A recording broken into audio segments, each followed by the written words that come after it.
Hello and welcome to Dongamet channel. Today we're out by the old apple tree. It fell over, finally. As you can see, this was a long time coming. There was basically nothing left of the base of the apple tree comparative to what there was up at the top there. So yeah, now it has fallen over, and my dear wife has suggested that I do something about it. Meanwhile, I was thinking about presenting my Japanese axe that I finished building recently. So the two tasks may hereby coincide. And I'll say that I have some notions about this because down here, if we look down here, what we actually have is the bark here is still connected. And as we can see, the whole tree is still, well, not the whole tree, there's sections of it that are dead, that were already dead. But the part that was alive before it fell down is still evidently alive. Has just had some rainwater on it. But we can't really leave it like this. It's halfway under the other apple tree and so forth. But I thought, what I thought was that maybe this would put up shoots. Maybe it did, and then this one got killed somehow. Strimmed or something. So what I did think, well, maybe you could just cut this and leave this part. Now I'm looking at it, and you know, this would, it's still connected there, but then if we built up the soil here, I would imagine that that would all start to take root, start bending it up, and after a while you start cutting some of it back and you end up with a new tree. And now I was also just looking at this bit here, and this bit, you know, down there, it's actually on the soil, right? So I would have thought that this will start putting out roots, and then especially if we build up soil a bit here, and then this would be a whole new tree. And that would be kind of slightly under this one, but this old apple tree is also non-productive, and so I don't really know, but you know, I was just riffing about that. So let's have a look at the axe. And by the way, this is the mask that I just fabric cobbled. I just wanted something because I was going to go out and drive with it in the mini Jeep.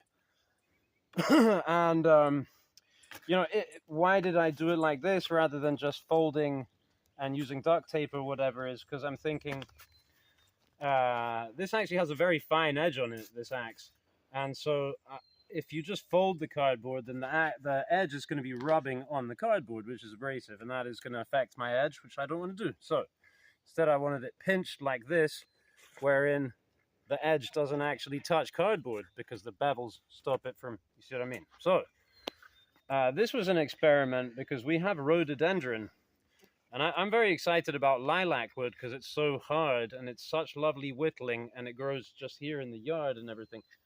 Turns out that rhododendron also grows right here, and it is actually even harder than lilac. It's extremely hard. It's one of the hardest woods out there, and it's wonderful whittling. This is still pretty much green. I split this and whittled. I was making some chopsticks. One of them ended up a bit thin. And see how I was able to bend this? This was straight, yeah? I was able to bend this and stitch it through the cardboard, punching the holes, you know.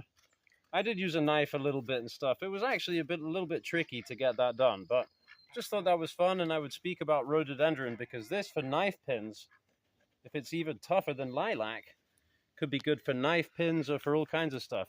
Getting big chunks of it is a little tougher. And so the axe, finally, I got the head in. This, I believe, is the traditional way of doing wedges on this axe. You should not put it, I heard someone on one of these, a video about this class of axes saying, do not put your wedge in this way ever.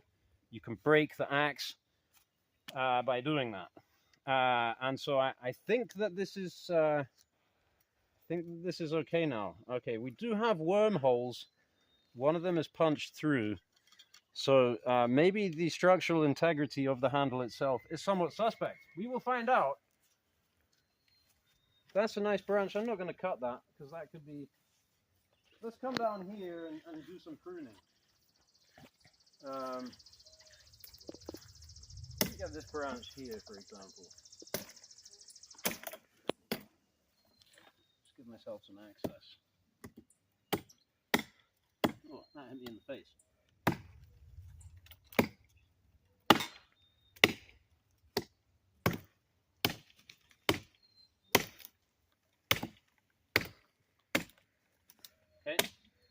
I'm going a little gently to start out, deliberately, and also with bad accuracy.